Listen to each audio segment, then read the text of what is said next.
Hello guys! Hello guys! Kakagaling ko lang sa dentist. At gusto ko lang may sasabihin. Guys, maganda talaga guys na ang mga bata, ang mga anak natin ay tinuturuan ng paggalang sa kapwa-tao. Dahil nakailang beses na akong punta kahit saan. At kung lalo na sa dentist o sa doktor, tumawag, kakatawag ko lang ngayon din sa anak ko kung kilala niya yung dentist ko. Hindi nga niya kilala, pero proud lang ako guys kasi ang pagturo ko sa mga magandang asal ba sa mga bata, sa mga anak ko ay nakukuha ko ngayon. Nakailang bis kahit saan ako pumunta na, napuntahan ko lang napuntahan ko dito sa amin kilalang kilala sila. Lalo na yung panganay ko. Dahil yun na guys, pag tinuruan mo talaga ang ating mga anak mga anak natin sa mabuting asal, ay malalaman na lang natin at makukuha natin sa mga na-meet natin na masasabi kong kahanga-hanga.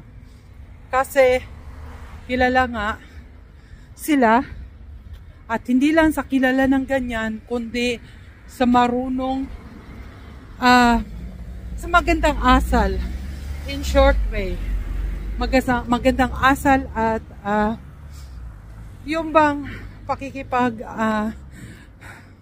kapwa-tao. Na ano lang ako guys kasi nabigla lang ba ako kung sasabi ng doktor. Dahil di ko naasahan ang maganda niyang sinabi sa akin.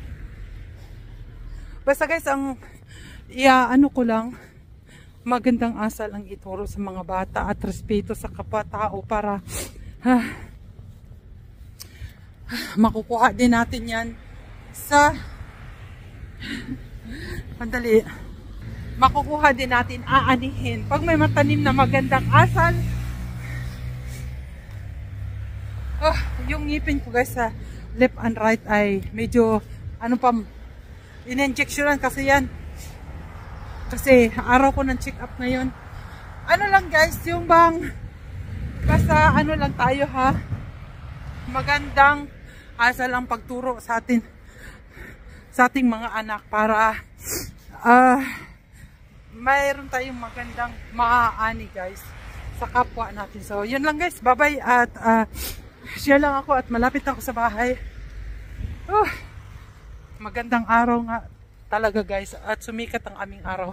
So yun lang guys, gusto ko lang maiano sa inyo na ang kagandahan ng asal ay masusuklian din ng gandang asal. Kasi hindi ko rin kilala rin yung bago kong dentist, pero hey, successful ngayon paggawa na ng aking ngipin at sa pakikipagtungo. Bye!